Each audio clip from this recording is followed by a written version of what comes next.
nous avons Monsieur Jean-Paul Delahaye, professeur émérite, s'il vous plaît, à l'Université de Lille, chercheur au Centre de recherche en informatique, signal et automatique de Lille. Ça fait cristal. J'adore les noms des abonnés. On a Maxime Bédé, qui est maître de conférence en chirurgie dentaire, qui est là. On a Corinne Vézirian, qui est enseignante en histoire, chargée de mission laïcité et citoyenneté à l'INSPE, donc c'est l'école qui forme les profs, donc à l'Académie de Lille Hauts-de-France. Et monsieur Jean-François Baudard, professeur de biologie cellulaire, vice-président innovation pédagogique à Lille. Voilà, j'en commence. Bonjour. Quelle heure est-il de ChatGPT? L'intelligence artificielle va s'imposer. On ne va pas pouvoir empêcher les chercheurs de chercher, de développer, les entreprises de s'équiper, et tout frein local sera un atout pour ceux qui vivent ailleurs et peuvent se déployer sans contrainte. L'intelligence artificielle donc va s'imposer, je le dis, c'est comme ça, c'est une prophétie. Ça n'est pas une bonne chose en soi, ni une mauvaise. Aucune avancée technique n'est bonne ou mauvaise en elle-même, mais au travers de l'usage que nous savons en faire. Il y a quand même une ironie que certains ont relevée. Nous rêvions d'un futur où la science fabrique des robots qui nous libèrent des tâches pénibles, émancipent les classes laborieuses et aident l'humanité à consacrer son temps à des occupations plus créatrices, plus personnelles, plus artistiques ou philosophiques, osons dire spirituelles. Il n'y a pas plus spirituel qu'un écrivain ou une chercheuse qui travaille avec son esprit. Mais les années 2020 nous offrent des logiciels afin de nous libérer des activités créatrices, pour que nous puissions avoir du temps. Pourquoi, juste? Parce que les IA maintenant font des dessins à notre place, écrivent des romans à notre place. Laissez-nous faire. Personne ne veut d'un travail aliénant, insensé, rébarbatif et alimentaire s'il a le choix de, à la place, de définir un petit peu qui il est. Alors, du coup, on est inquiet. On est inquiet d'abord parce qu'on ne sait pas comment fonctionnent ces foutus engins. On ne sait même pas où ils sont physiquement d'ailleurs. Est-ce qu'ils sont de mon PC dans ma poche? On est inquiet. On est inquiet parce qu'on se demande à qui appartiennent ces lignes de code. À qui appartiendront les choses réalisées avec ces lignes de code? Qui décide de ce que pense l'IA qui choisit pour moi les infos qui vont m'intéresser? À qui est-ce que ça porte du pouvoir? On est inquiet. Et puis on est inquiet parce que c'est pas idiot d'être inquiet un peu trop avant d'avoir de bonnes raisons de l'être, finalement. Donc soyez un petit peu inquiet. Mais l'inquiétude, face à la technologie, est une longue tradition faite de panique ridicule. L'imprimerie allait créer le chaos en laissant n'importe qui s'exprimer. Rappelez-vous, c'était quand j'étais jeune. La vitesse des premiers trains à vapeur allait liquéfier les organes des passagers. La photographie était une mise à mort de la peinture, la télévision allait conduire à la ruine les théâtres, Internet allait créer le chaos en laissant n'importe qui s'exprimer. Encore. Les plateformes vidéo à la demande devaient envoyer les cinémas dans les limbes, etc. Bref, bon. Les métiers naissent, les métiers meurent, nous ne l'empêcherons pas. Un proverbe dit qu'il faut vouloir ce qu'on ne peut empêcher. C'est français. Je ne sais pas s'il faut en penser, mais bon, vous pourrez avoir votre avis. Nous sommes ici à la faculté de médecine de Lille, le plus grand centre de formation et de recherche médicale de France. Je sais sur Internet, donc c'est forcément vrai. C'est sans doute le bon endroit pour se demander si l'intelligence artificielle va apporter du bon dans la pratique de la médecine, améliorer le travail des soignants, aider les malades à communiquer, à comprendre leur maladie, à écourter leur errance médicale, ou si on est en train de nous préparer à un monde où les patients seront traités à la chaîne par des robots très efficaces, mais des robots, quoi. Et est-ce qu'on est sûr que ça ne va pas finir avec des organes qui se liquéfient? Je me demande. Donc je me tourne vers le panel, à qui je vais laisser la parole, pour présenter d'abord ce que c'est que ChatGPT. C'est monsieur Delahaye qui va s'y coller. Bonsoir, donc je suis chargé de vous expliquer comment fonctionne ChatGPT et les choses du même genre de l'IA générative. Alors c'est un petit peu difficile puisqu'on m'a donné 10 minutes. Donc voilà, là c'est ce qu'on appelle les trois mousquetaires de l'intelligence artificielle générative.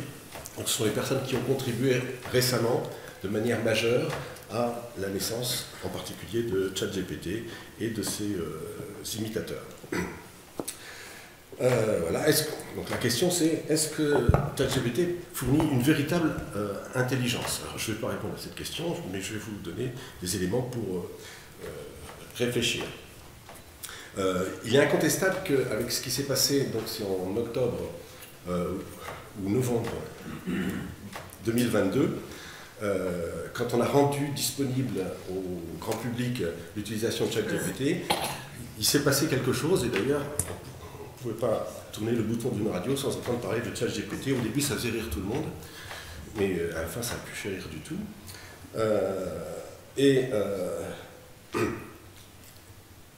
Effectivement, c'est quelque chose qui est tout à fait étonnant si vous l'avez essayé, puisque c'est capable de produire des contenus textuels, c'est capable de produire des contenus graphiques, je vais en montrer tout à l'heure quelques-uns, et c'est capable de traduire, c'est capable de faire des résumés, c'est capable de faire toutes sortes de choses. Alors, la question, c'est d'essayer de comprendre comment ça fonctionne. Alors, au cœur de tout ça, il y a des réseaux de neurones, ce qu'on appelle l'apprentissage profond. Alors, je ne vais pas décrire comment ça fonctionne exactement, mais l'idée est assez simple, l'idée de base, c'est que ces réseaux vont être capables, quand on va leur donner des exemples de choses qui sont bonnes, d'apprendre à ces choses qui sont bonnes et vont être capables de reconnaître des choses qui ressemblent à ces choses qui sont bonnes. Par exemple, on va leur montrer des visages ou des photos de chiens et des photos, par exemple, de voitures. Ils vont se régler donc, dans la période d'apprentissage pour ensuite être capables de reconnaître, quand on leur donnera une photo de chien, que c'est un chien, même si c'est une photo qui ne leur a jamais été présentée. Pareil pour une photo de voiture, etc. C'est le principe général, j'en dis pas plus. Donc, partant de texte, donc une méthode d'apprentissage informatique qui est basée sur des réseaux de neurones va construire, dans le cas de ChatGPT, donc des IA génératives qui fonctionnent à partir du langage, cette présentation d'un très grand nombre de textes va être capable de construire une fonction probabiliste qui va être capable, quand on va lui donner un contexte de texte, donc ce qu'on appelle un prompt ou un contexte plus généralement, va être capable de proposer un mot qui vient après. Et par exemple, si vous proposez le court texte « le chat joue avec une », ce modèle, donc ce qu'aura appris le réseau de neurones, va proposer le mot balle, par exemple, avec une probabilité de 50%, le mot souris avec une probabilité de 33%, etc. etc. Donc, ce que produit le réseau de neurones quand il a suivi cet apprentissage, c'est une sorte de condensé statistique ou de version statistique de l'ensemble des textes auxquels il a été confronté.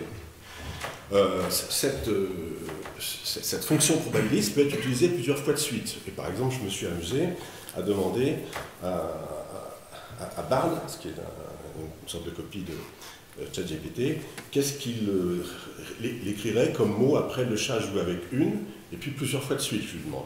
Alors à chaque fois, il ne propose pas plusieurs réponses, il en choisit une avec les probabilités qui sont indiquées. Et donc voilà ce qu'il m'a répondu. Le chat joue avec une balle de laine, il la lance en l'air, il la rattrape avec ses pattes, il s'amuse beaucoup et miaule de plaisir. Tout à fait étonnant que le système soit capable, en rajoutant des mots les uns après les autres, de construire cette série de 3 phrases qui semblent avoir un sens et une cohérence aussi. Alors ce qu'il faut réaliser, et c'est très important d'en avoir conscience, c'est que la quantité de texte qui est utilisée dans la phase d'apprentissage, elle est absolument colossale. Ce sont des milliers de milliards de mots qui sont utilisés dans la phase d'apprentissage. C'est pour ça d'ailleurs que ça a un coût non négligeable en calcul et même en électricité quand on évalue l'électricité. Par exemple, 600 milliards de mots sont utilisés pour entraîner GPT-3, c'est le modèle de langage associé, 2000 milliards pour un autre modèle, etc. C'est absolument énorme. Et c'est beaucoup plus que ce qu'un humain rencontrera comme mot dans sa vie. Ça, c'est quelque chose qu'il faut avoir conscience. C'est donc, en gros, 1000 fois plus que ce qu'un humain est susceptible de rencontrer comme nombre de mots dans sa vie. Donc, par exemple, rencontrer un mot par seconde pendant 50 ans, ça fait 1,6 milliard de mots. Donc, la phase d'apprentissage du réseau de neurones qui va être à la base du fonctionnement d'un ChatGPT, par exemple, c'est une phase qui est confrontée à un nombre de mots de l'ordre de 1000 fois plus que ce qu'un humain peut rencontrer dans sa vie. Alors, pour dire les choses de manière très résumée, la façon dont on construit un système comme ChatGPT, c'est on sélectionne d'abord un corpus de texte, donc des milliers de milliards de mots. En général, on prend à peu près tout ce qu'on peut trouver sur Internet, en éliminant un certain nombre de textes parce qu'ils risqueraient d'être trop médiocres ou qu'ils risqueraient de contenir des informations qui seraient de nature personnelle et qui pourraient ressortir, etc. Donc il y a un certain nombre d'éliminations. Essentiellement, c'est fait automatiquement avec une petite intervention humaine pour éliminer justement les mots. Mais c'est beaucoup plus, par exemple, que Wikipédia. Ensuite, il y a cette phase d'apprentissage avec le réseau de neurones, donc qui comporte des milliers de paramètres, des millions de paramètres en fait, ça donne cette fameuse fonction probabiliste que j'évoquais tout à l'heure.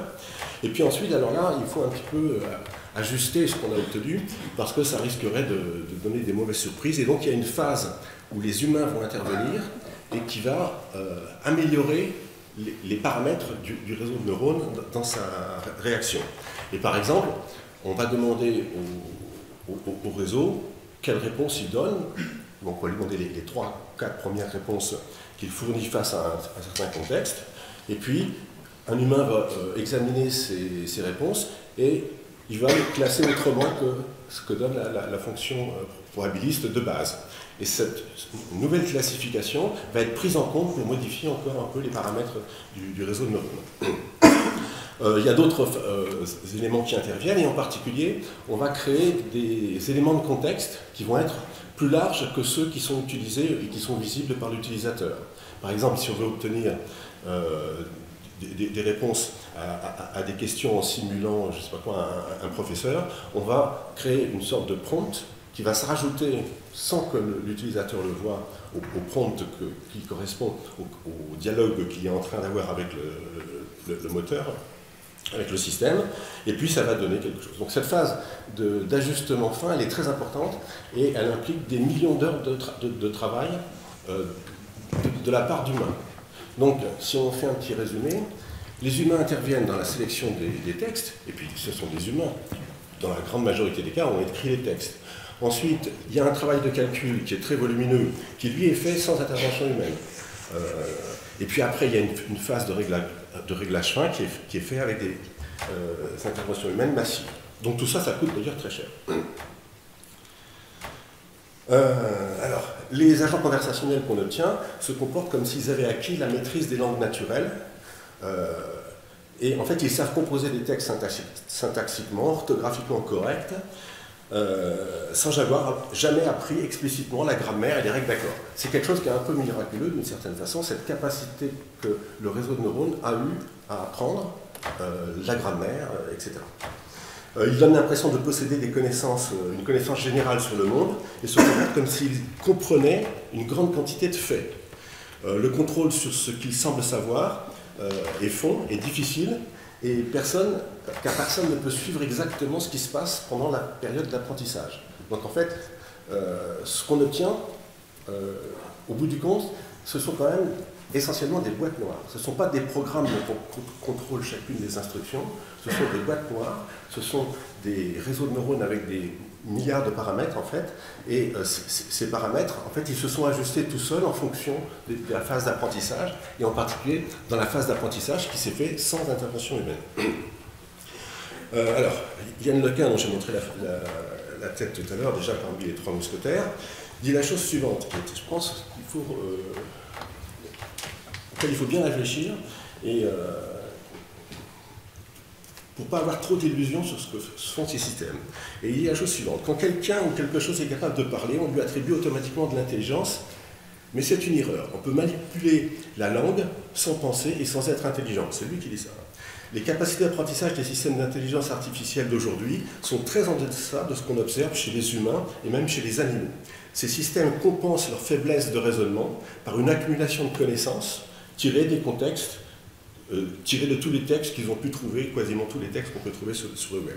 Leur connaissance du monde, en particulier du monde physique, est réduite. Ils n'ont aucune notion de la réalité. Ils ne connaissent que du texte, alors que la grande majorité des connaissances humaines est non linguistique. Alors, je vais donner des exemples de dialogue. Je vais aller assez vite parce que sinon je vais dépasser longtemps. Alors, des choses tout à fait banales, je ne vais pas les lire en détail. Si vous demandez c'est des tests que je fais avec ChatGPT. Quelle est la ville la plus peuplée de Florence? Ça va vous répondre parfaitement. La ville la plus peuplée de France est Paris, etc. La seconde, etc. Parfait. Chose plus intéressante et plus amusante, vous pouvez lui demander d'inventer des histoires. Ça, c'est quand même tout à fait troublant, en fait, comme comportement. Donc, je lui demande, imagine une histoire très courte, parce que je ne veux pas que ça tourne, avec un chat, un avion et une femme. D'accord? Voici une histoire très courte avec un avion, un chat et une femme. Le voyage, il lui donne même un titre. Marie et son chat, Luna, s'apprêtent à embarquer dans un avion pour un long voyage. Marie était un peu inquiète de voyager avec Luna, etc., etc. Ça raconte une histoire qui n'est pas très intéressante, qui n'est pas très passionnante, mais enfin, c'est cohérent, ça tient debout, ça se termine même, le reste du vol s'est déroulé sans encombre, et Marie et Luna ont pu passer des vacances merveilleuses ensemble. C'est assez fascinant comme comportement. Quand on pose des questions plus techniques, alors très rapidement, peut-on considérer que le Bitcoin est une monnaie? Alors il répond, le statut du Bitcoin en tant que monnaie est sujet à débat. Certaines personnes considèrent que le Bitcoin est une forme de monnaie, tandis que d'autres le voient davantage comme un actif numérique. La réponse est parfaite. Moi ça m'étonnait, enfin bon. Alors, autre chose où les réponses sont très bonnes, par exemple, si on fait tomber en même temps du 10e étage d'un immeuble un oreiller à plumes de 200 grammes et un cube massif en acier de 200 grammes, lequel arrive au sol le premier et pourquoi? Je me souviens quand j'étais petit, mon père me posait cette question. Il répond sans hésiter. L'oreiller en plume et le cube en acier arriveront au sol en même temps, en effet en l'absence de résistance. Il précise bien, parce qu'avec la résistance de l'air, évidemment, c'est pas vrai, etc., etc. Bon, la réponse est très bonne et tous les systèmes à qui j'ai posé cette question répondent correctement. Une question un petit peu de logique. Si Alain arrive à la réunion avant Bernard et que Claire arrive avant Bernard, peut-on déduire que Alain arrive avant Claire? Alors si vous réfléchissez 2 secondes, vous allez voir que nous, on ne peut rien déduire du tout. Ben, c'est exactement ce qu'il explique. Et il l'explique. Hein. Non, on ne peut pas nécessairement déduire que Alain arrive avant Claire. Dans ce cas, voici pourquoi. Alain arrive à la réunion avant Bernard, Claire... Voilà. Bon. Et son explication est parfaite, la réponse est parfaite. Alors, je vais passer cet exemple-là. Dès qu'on commence à lui parler un petit peu de mathématiques, alors là, c'est du délire, et c'est beaucoup moins bon. Par exemple, et j'ai vraiment posé cette question-là, et j'ai posé à plusieurs systèmes, et ils se trompent en général tous, quels sont les nombres premiers multiples de 3 entre 100 et 200? Si vous vous souvenez de ce que c'est qu'un nombre premier, il n'y a pas de nombre premier multiple de 3. Et il m'en trouve 1. Il y en a d'autres qui m'en trouvent plusieurs, en fait, c'est vrai. Puis si je pose plusieurs fois la même question, ils donnent des réponses différentes. C'est quand même très étrange. Autre question parfaitement simple pour un humain qui a un minimum de compréhension de mathématiques. Si A et B sont 2 nombres entiers plus grands que 1, alors on précise bien qu'ils sont non nuls, et que A égale B, peut-on en déduire que A plus 1 à la puissance B égale B plus 1 à la puissance A? Si A et B sont égaux, bah oui, évidemment. Bah, il répond non et il donne une explication complètement foireuse avec une sorte de construction de contre-exemple qui ne marche pas. C'est complètement délirant. Alors, je ne donne pas d'autres exemples. Il y a des exemples concernant des connaissances factuelles, par exemple, où ils donnent des informations fausses. Donc il y a un manque de fiabilité des chatbots qui est reconnu. Ils donnent fréquemment des informations fausses, même sur et même parfois des informations complètement délirantes. On parle du phénomène d'hallucination. Et ce qui conduit à... Et quand on pense à la façon dont ils sont construits, on comprend un peu pourquoi. Et par exemple, concernant des problèmes de mathématiques, ça m'est arrivé de poser des questions qui étaient un tout petit peu difficiles en mathématiques. Il me donne la réponse, éventuellement elle est juste, et ensuite il m'écrit une démonstration qui, quand on la regarde de loin, semble être une bonne démonstration, mais quand on la regarde de près, elle ne marche pas du tout. Donc il y a une sorte de simulacre de compréhension, et ces outils, quand on leur demande de créer du texte, etc., sont capables de le faire. Par contre, quand on veut s'assurer qu'ils ont compris quelque chose, on s'aperçoit parfois qu'ils n'ont strictement rien compris. Ce qu'il faut bien comprendre, je vais conclure là-dessus, c'est que les ingénieurs qui cultivent ces grands modèles le font par essai et erreur. Donc en fait, ils utilisent des méthodes d'apprentissage, ils les corrigent, ils ajustent des choses. Et récemment, on a trouvé des moyens de leur faire mieux prendre en compte le contexte d'un texte et la place des mots dans un texte. C'est l'une des origines des progrès ces dernières années. Ensuite, quand ils utilisent ces méthodes-là, ils constatent si elles sont meilleures ou pas que celles qu'ils utilisaient avant. Donc il y a une sorte de travail qui est par essai et erreur. Et en fait, les programmations de ces systèmes ne sont faites que de manière indirecte. C'est ça qu'il faut comprendre. Serait-il possible que dans ces machines se cache le secret de l'intelligence? C'est une question, je n'y réponds pas. Il faut quand même admettre que c'est assez miraculeux ce qui se passe. Et je vais vous montrer encore 2 ou 3 images pour vous montrer les miracles qui se produisent. Les IA génératives d'images, on leur donne un bout de texte. Donc par exemple une ville sur une petite planète avec des avions et au-dessus un gros ballon, et vous produisent une image. En fait, ils vous en produisent plusieurs et vous choisissez celle qui vous plaît le mieux. Et voilà ce que j'obtiens avec le logiciel qui s'appelle DALL-E. Un chat habillé en moine dans une forêt, style gravure ancienne. On dessine ça, c'est quand même tout à fait satisfaisant et absolument ahurissant d'une certaine façon. Et alors, pour terminer, une des choses les plus amusantes qu'on peut faire avec ces logiciels-là, on peut leur demander de prolonger des peintures qu'on aime bien. Et donc, par exemple, Eugène Delacroix, La liberté guidant le peuple. Alors oui, c'est pas assez large. Je voudrais avoir une image plus large. DALL-E est capable d'élargir l'image. Voilà. Conclusion, l'IA générative obtient des succès étonnants, mais les méthodes utilisées, à sa base, interrogent quand même. Cette histoire de prolonger des mots par d'autres mots, en ayant uniquement une compréhension statistique en fait, de tous les textes qu'on lui aura présentés, on se dit que ça ne peut quand même pas marcher pour tout. Et effectivement, les exemples que j'ai donnés à propos de maths sont assez clairs, il ne comprend rien au concept mathématique.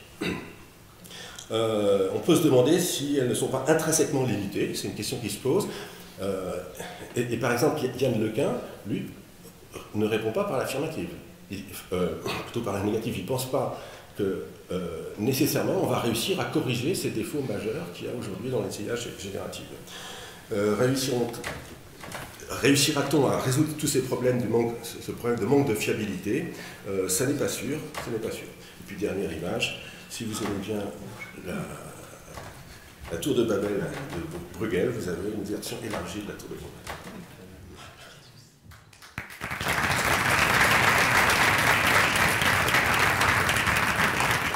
Du coup, maintenant, on va passer à la question de la santé avec le docteur BD. Tu viens également au pupitre et tu veux faire un exposé sur les applications, un truc comme ça. Bon, je me tais, je laisse faire.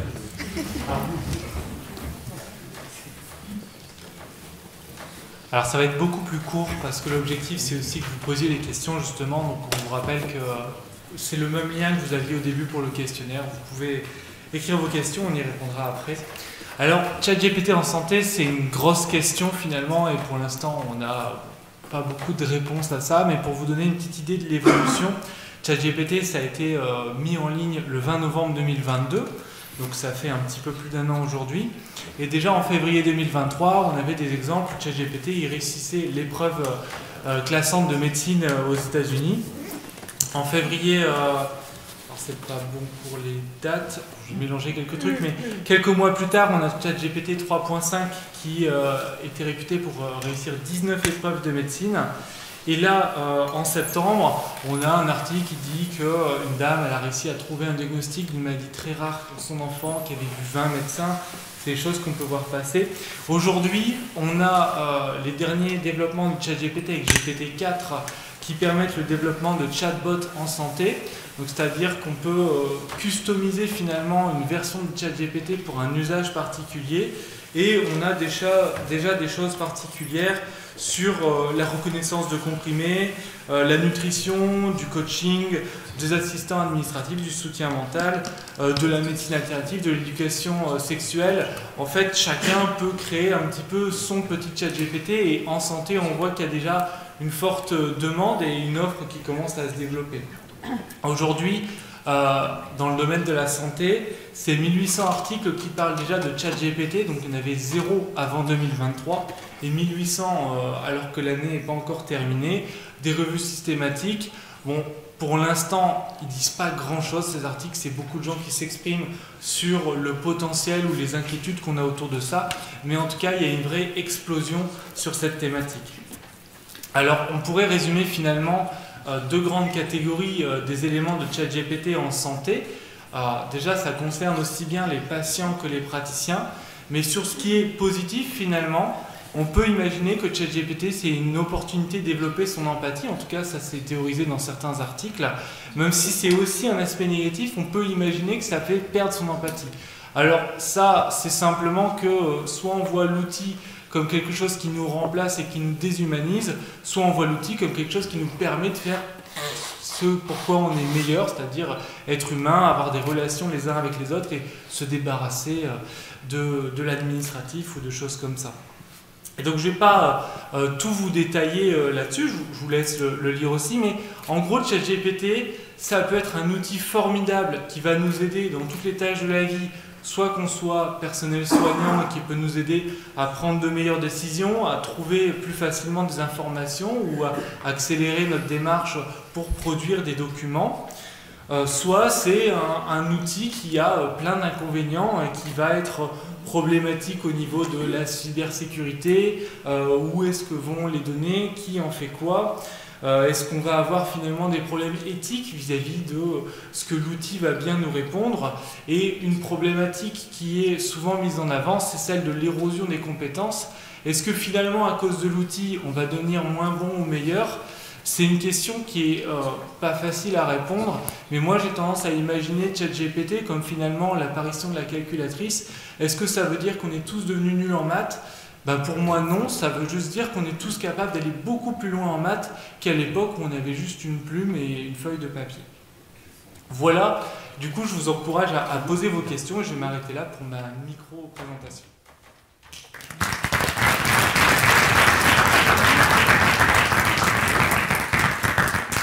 Et donc, pour la troisième, vous restez sur la scène, je crois, vous avez... Je veux bien juste une petite pour bouger les slides. Oui, je la mets tout de suite. Et donc là, on va parler un peu de ce qu'il y a autour. On va aller plus loin que la technique. On va parler un peu de quoi? De valeur. En gros, hein. On va parler de valeur, effectivement. Et en cela, il y a un lien immédiat avec ce qui vient d'être dit précédemment.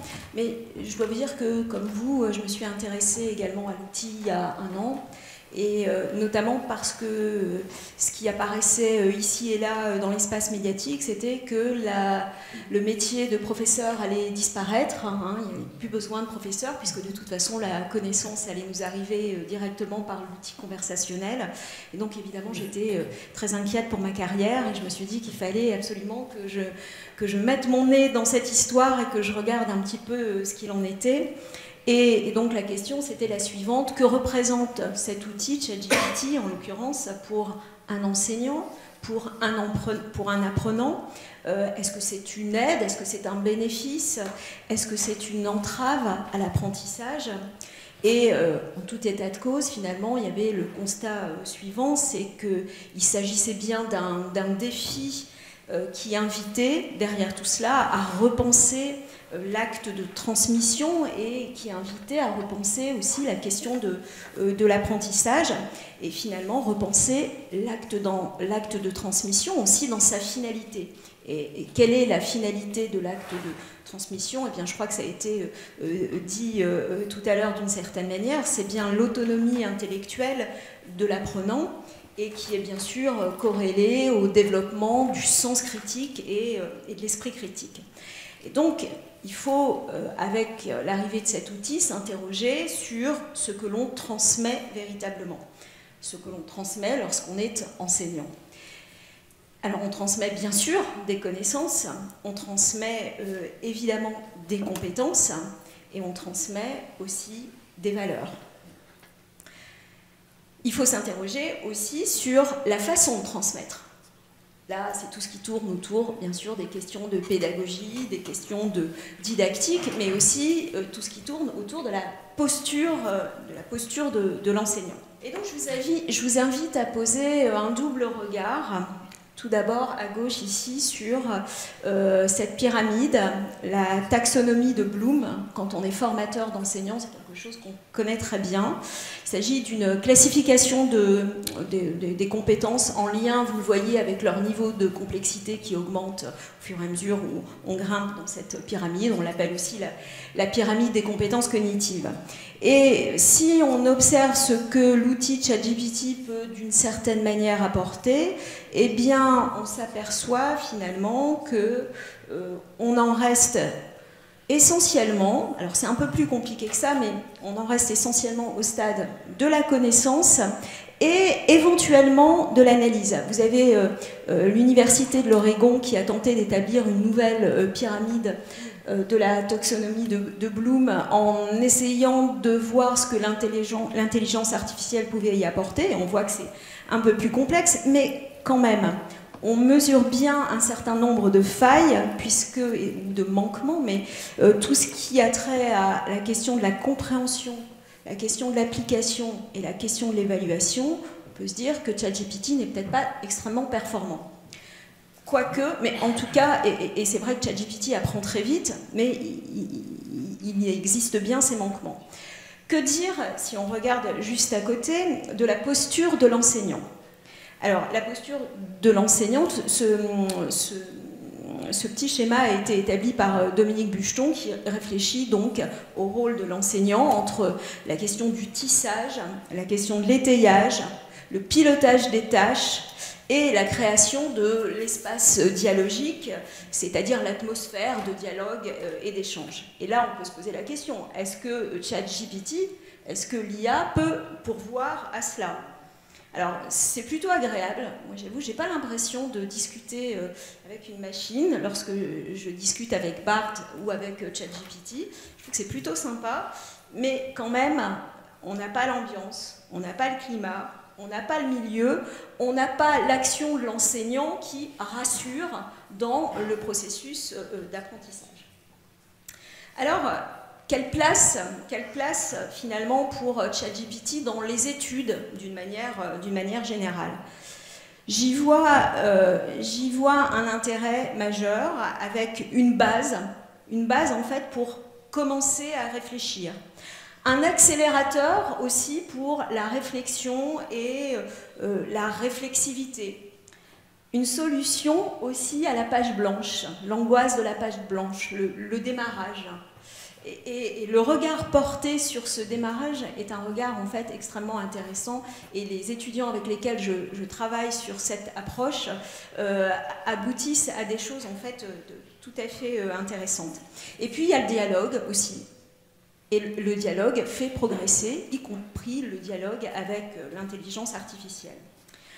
En revanche, l'outil conversationnel, pour initier la dimension, je dirais, du sensible, la dimension humaine, qu'on évoquait aussi tout à l'heure, et bien là, c'est un peu plus complexe, parce que quand même, cette dimension du sensible est tout à fait essentielle aussi, et est un moteur de l'apprentissage. Et enfin, il y a quand même un défi qui demeure. Alors, je sais que l'actualité me permet de vous dire qu'à l'heure du choc des savoirs, il faut quand même envisager une accentuation du travail des formateurs d'enseignants et des enseignants qui forment des élèves sur le développement des compétences de l'esprit critique, à la fois humaines et à la fois techniques. Vous les avez ici sous les yeux de part et d'autre. Des compétences donc, qui permettent aux élèves de prendre conscience des fameux biais qui ont été évoqués tout à l'heure, et donc repenser évidemment derrière tout cela une transmission qui ne serait pas une transmission uniquement verticale et descendante.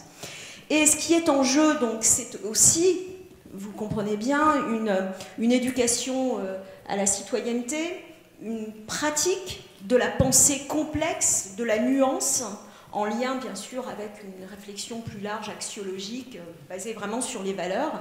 Et enfin, j'en termine avec un ultime tabou, peut-être, à l'école et à l'université, à savoir, est-ce qu'on n'a pas une place à faire dans l'apprentissage aussi à l'intériorité, à ce qu'on construit à l'intérieur?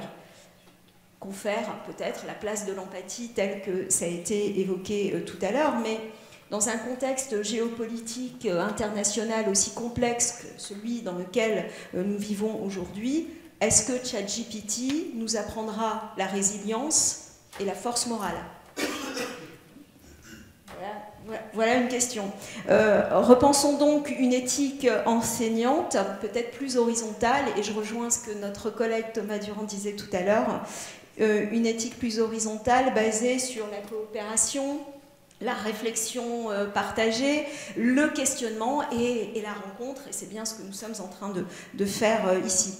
Bref, le cœur de ce qui se passe à l'école ou à l'université, est-ce que c'est pas finalement cette intrication très subtile entre la connaissance, la mémorisation, l'imaginaire, le récit, l'enquête, l'analyse des ressources et des sources, la lucidité et la modestie finalement face à ces mêmes sources. Et c'est donc à la fois, il me semble, la didactique, mais aussi la personnalité de l'enseignant qui va permettre toute cette mise en scène. Et je crois qu'on pourrait le dire ainsi, hein, c'est l'humanisme de l'enseignant qui achève le travail de transmission entre le jugement, la sensibilité, la compréhension de la règle et du droit, et la mise en avant finalement de la culture de l'engagement.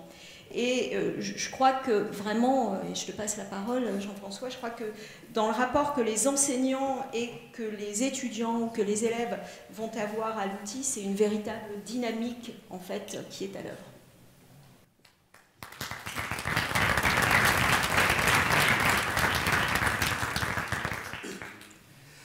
Alors je vais essayer d'élargir un petit peu et de venir avec beaucoup d'humilité sur des doutes et des questions que je souhaitais partager avec vous et voir un petit peu comment vous réagissez, comment vont réagir les collègues, qu'on soit praticien, qu'on soit dans le domaine de la santé, qu'on soit patient, c'est-à-dire qu'on soit atteint de pathologie ou pas, qu'on soit étudiant ou enseignant finalement.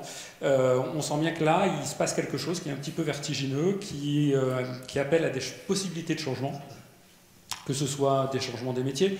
On le disait, il y a des métiers qui évoluent, qui apparaissent, qui meurent, qui reviennent, et pas seulement dans le domaine de la santé. Et puis, il y a aussi des changements de posture, puisque quelque part, des outils comme les IA génératives, comme ChatGPT, nous amènent un petit peu à nous décaler et à être peut-être un peu moins transmissifs, puisqu'il y a des connaissances qui sont accessibles, et à être peut-être dans une posture d'accompagnement qui n'est pas forcément une posture qui est facile ou qui est naturelle. Alors sur les aspects sociétaux, il y a plusieurs choses qui apparaissent hein, dans le cadre du changement des métiers et des promesses que nous font miroiter un petit peu ChatGPT. Et là, je vais laisser juger un petit peu ceux qui sont du domaine de la santé. On va trouver effectivement des choses qui permettent de délester des charges lourdes, répétitives, itératives, qui sont perçues comme négatives.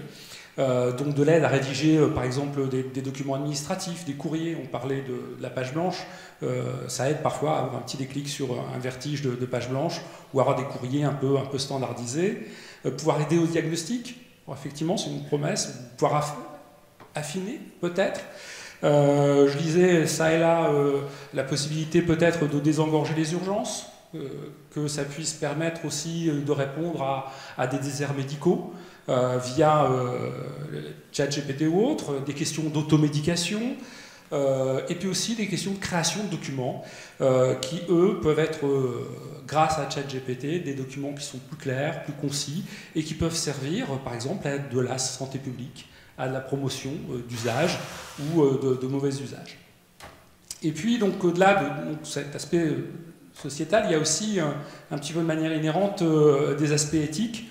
On a commencé à parler de valeurs, et il y a plusieurs choses qu'on peut pointer peut-être par rapport à ces usages de ChatGPT. Le premier, c'est peut-être la protection des données, c'est-à-dire quelles sont les données qui sont utilisées, parce que là on est face à une société privée, donc vous êtes utilisateur, vous allez travailler sur ChatGPT, qu'est-ce qui va être fait par cette entreprise de ce que vous allez faire, quelle exploitation finalement de l'utilisateur, hein. Se souvenir que si c'est gratuit, c'est que c'est vous le produit, quelque part.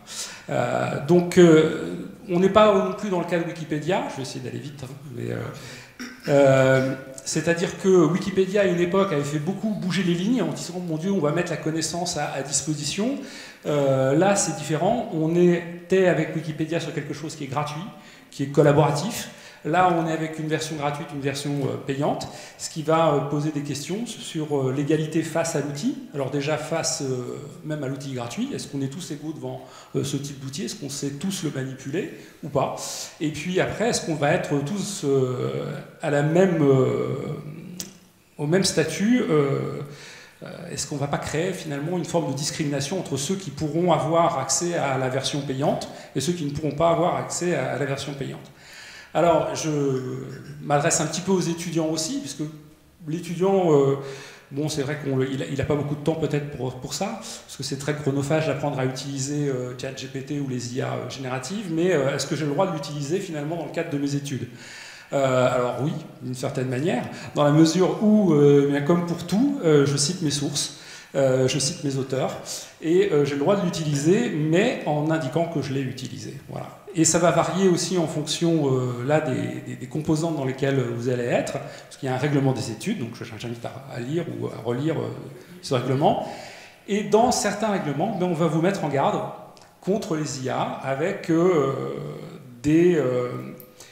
l'assimilation de l'utilisation de l'outil à du plagiat, le fait qu'il faille avoir de l'esprit critique par rapport à ce qui vous est proposé, puisque est-ce que c'est crédible ou pas, ce qui est devant vous, devant vos yeux, qu'il y a des biais qui peuvent être des biais sexistes. Je pense notamment à de la traduction dans certaines langues, qui vont se faire, par exemple, uniquement au masculin. Le racisme aussi, qui peut être aussi ce qu'on peut voir apparaître dans certaines réponses, et des hallucinations. Alors effectivement, sur des savoirs de niche, ChatGPT peut effectivement halluciner, c'est-à-dire créer des références qui vont vous paraître tout à fait plausibles, mais si vous n'allez pas vérifier les références, vous n'allez pas vous apercevoir que ces références ont été inventées de toutes pièces.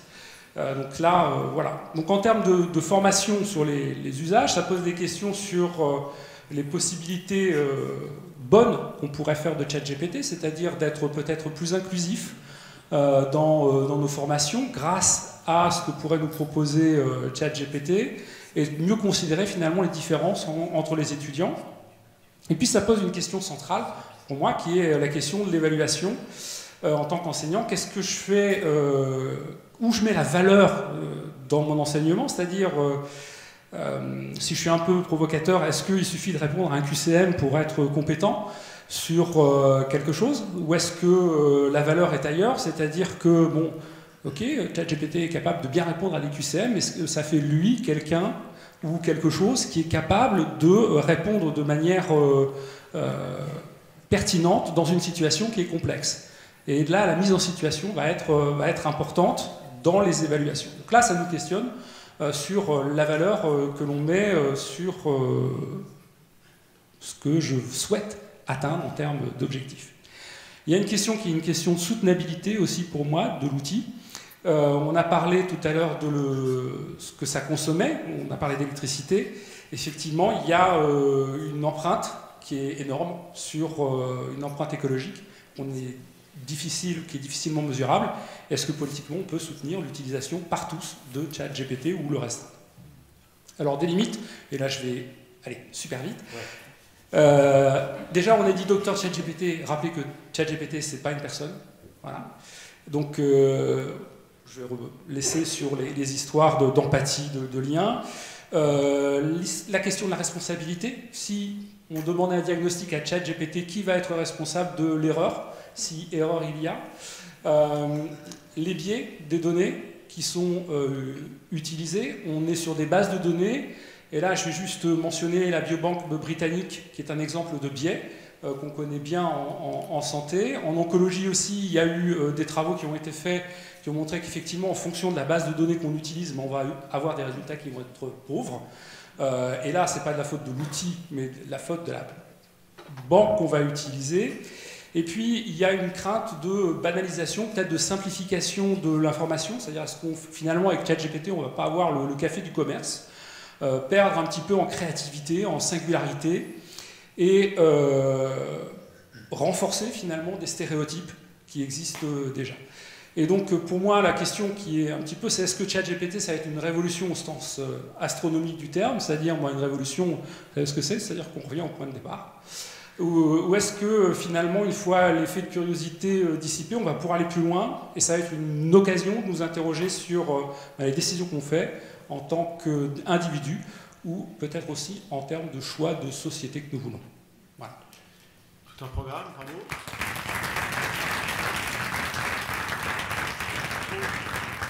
C'est là qu'on voit que la question dépasse largement ce que moi j'avais anticipé. C'est plus complexe que ce que je croyais. Et il y a plein de strates où ça peut être intéressant et dangereux à la fois. Et c'est très flippant.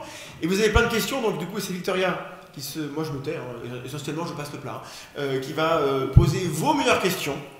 Et il me reste à peu près 25 secondes, mais on va déborder un petit peu. Et donc je laisse Victoria vous poser, cher panel, les questions. Alors il y a énormément de questions. Mais on va commencer par les plus likées. Comment garantir que les sources utilisées soient toujours actuelles ? Qui prend un micro ? Alors, j'ai déjà le micro, mais je vais dire que ça dépend de la base de données qu'on a utilisée. Par exemple, ChatGPT, là, sur la version gratuite, elle est sur 2021. Alors en fait, on est en train de changer de modèle actuellement. La version payante, du coup, GPT-4, elle va sur Internet. Donc on peut arrêter finalement de penser en termes de base de données qui s'arrête à une date particulière. On peut imaginer que la version gratuite, elle va aussi évoluer là-dessus. Un des gros changements aussi de GPT-4 par rapport à la version précédente, c'est que le problème de citation des sources a été beaucoup amélioré. Aujourd'hui, c'est difficile avec GPT-4 de lui faire citer une source qui soit pas correcte, un mauvais URL ou quoi. Et donc, aujourd'hui, je pense qu'il faut juste revenir à de l'esprit critique de base et vérifier les sources, en fait. GPT, il va nous donner quelque chose. Alors, est-ce que ça date d'hier ou de l'année dernière ou d'il y a 10 ans ? C'est à nous, finalement, de vérifier, mais il n'y aura jamais, finalement, un certificat de « il y a jour en 2023, 1er janvier », et donc, forcément, c'est vrai. Alors, question suivante. Que pensez-vous de l'utilisation de ces chatbots pour vulgariser auprès des patients ? Moi, du coup, je vais répondre aussi. Je pense que c'est un très bon usage.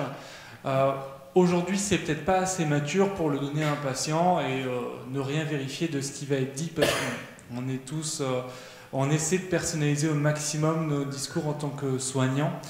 Par contre, c'est un excellent outil quand on l'accompagne et que, par exemple, on va demander à ChatGPT de rédiger une réponse au patient ou une petite plaquette d'informations et qu'on va la relire, la valider et la donner au patient après ce contrôle.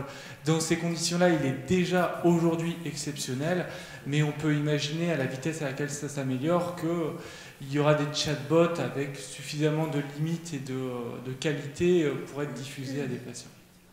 L'IA générative simplifie-t-elle les méta-recherches afin d'accéder à des liens pour aller plus loin ? Alors, on va pouvoir utiliser, et on est en train de réfléchir, alors il y a à l'université la direction d'appui à la pédagogie et à l'innovation qui travaille notamment sur certains de ces aspects, à l'utilisation des IA génératives, par exemple sur la rédaction d'un mémoire. C'est-à-dire qu'on ne va pas se limiter à ChatGPT, mais on va pouvoir utiliser plusieurs outils, et avec cette séquence d'outils, et en utilisant donc son esprit critique, il faut toujours vérifier, effectivement on va pouvoir aller peut-être plus loin, et peut-être plus en profondeur. Je dis peut-être parce qu'effectivement ça va dépendre de la qualité de ce qu'on sait faire avec l'outil, la connaissance de l'outil qu'on va avoir, et après des connaissances qu'on va glaner, et de la manière dont on va recontextualiser, remettre en situation tout l'objet. Donc est-ce que ça va simplifier ? Sans doute, oui, d'une certaine manière. Oui. Ça va nous permettre d'aller plus loin. Quid des modèles de langage open source ? Ceux qui sont open source vont être en général moins volumineux, vont avoir été moins sélectionnés, moins travaillés, donc ils vont être un peu plus dangereux, si j'ose dire. Moi, je veux juste insister sur un point là, concernant les questions précédentes.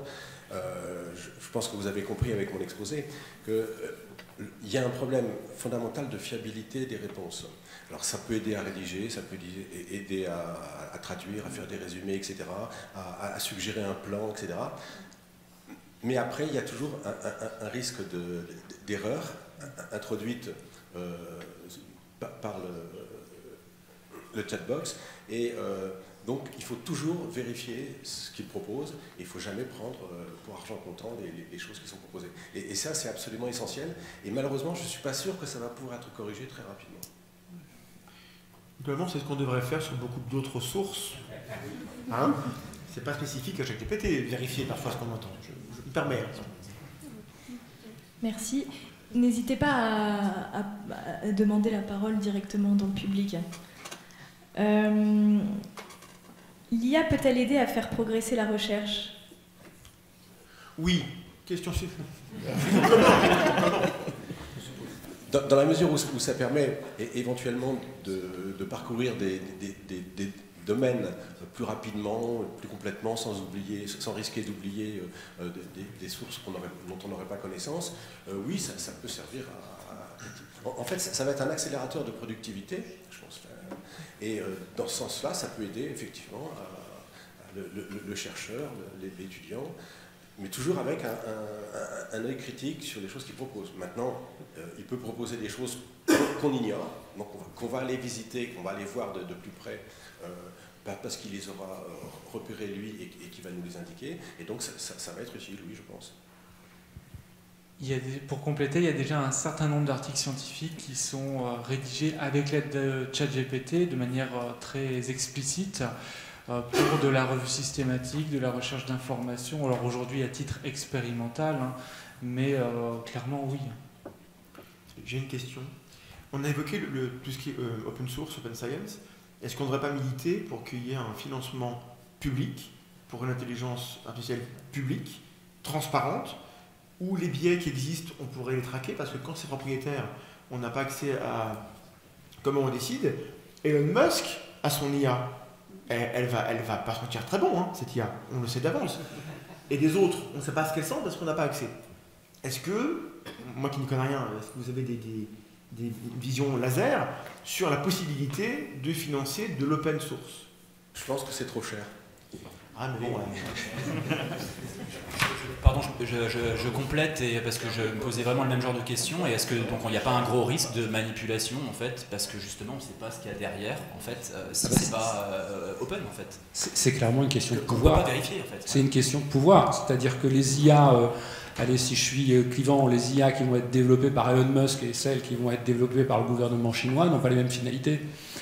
Et l'algorithme ne sera pas le même derrière, et les biais ne seront pas les mêmes derrière. Il ne faut pas se leurrer, il y a des choses qui sont...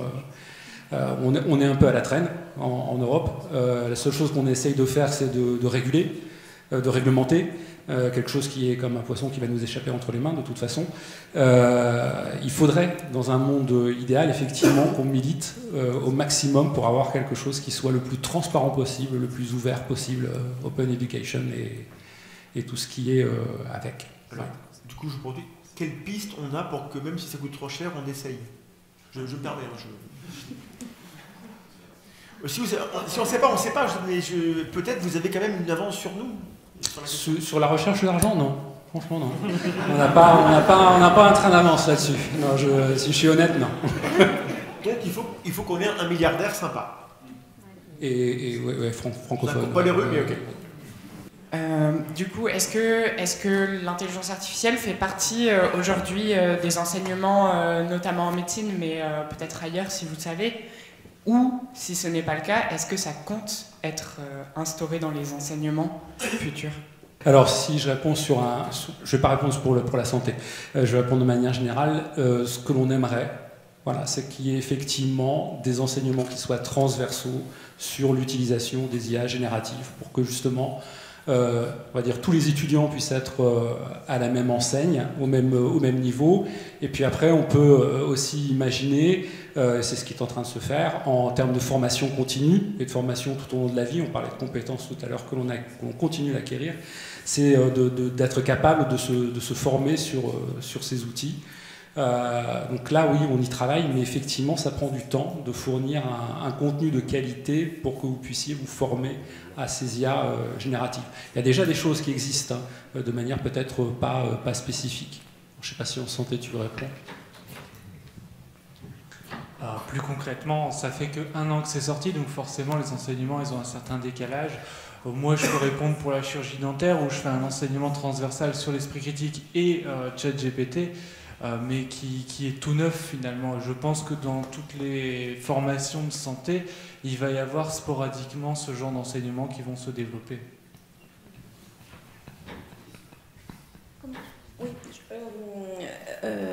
Oui, à l'INSPE, donc à l'Institut National Supérieur du Professorat et de l'Éducation, où on prépare les masters enseignants, il est question aussi de mettre en place des formations à l'utilisation de ChatGPT en lien justement avec les compétences de l'esprit critique qu'il nous faut développer chez les élèves, mais oserais-je dire également chez les enseignants.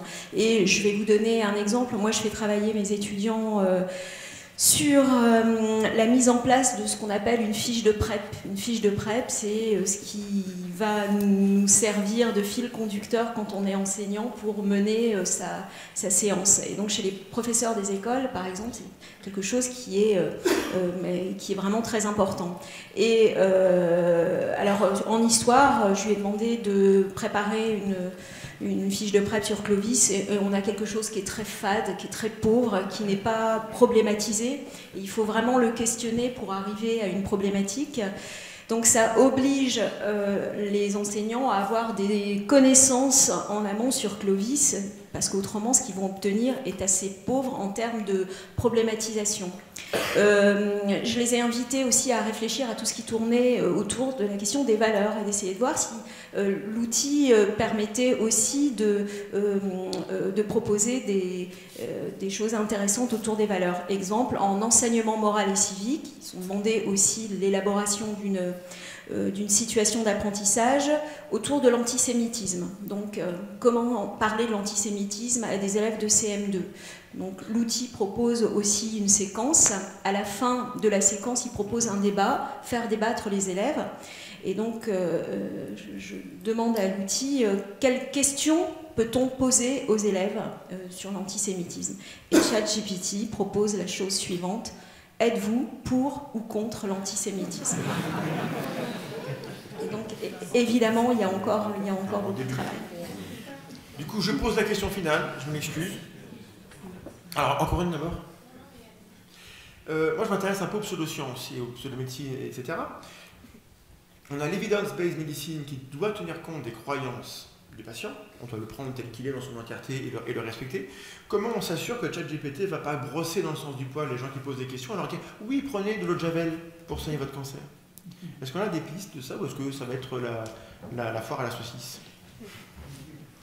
C'est un problème, surtout avec les versions initiales de ChatGPT, qui avaient tendance à aller justement toujours dans le sens des questions qu'on lui pose et qui pouvaient nous répondre exactement ce qu'on voulait entendre. Je ne sais pas exactement ce qui est mis en place pour répondre à cette problématique, mais au fur et à mesure des versions qui avancent, ChatGPT il va refuser de donner des informations qui sont fausses, il va les modérer, et il va nous donner la contradiction. Donc aujourd'hui, c'est difficile de dire à ChatGPT donne-moi le meilleur traitement homéopathique pour soigner du rhume. Il va tout de suite répondre en fait, c'est pas ça qui va vous aider avec le rhume. Il fait ça? Il fait ça. Comment ça l'est bien? Non, mais enfin, je reviendrai pour ça un autre jour. D'ailleurs, je voulais faire un petit complément. Aujourd'hui, on parle de ChatGPT tous ensemble, mais parler de ChatGPT 3, 3,5, 4, oui. 4 d'il y a un mois et 4 dans un mois, c'est pas du tout la même chose. Et tout ce qu'on dit aujourd'hui sera complètement obsolète dans 3 mois, dans 6 mois, dans un an. Du coup, au fur et à mesure, essayez de vous mettre à jour sur ce qui est vraiment ChatGPT à un moment donné. Merci beaucoup. pense qu'on peut encore applaudir tout. Je remercie Pierre qui capte cette vidéo et Christophe qui a pris les photographies. Merci pour l'invitation et abonnez-vous à la tronche en biais. Bonne soirée.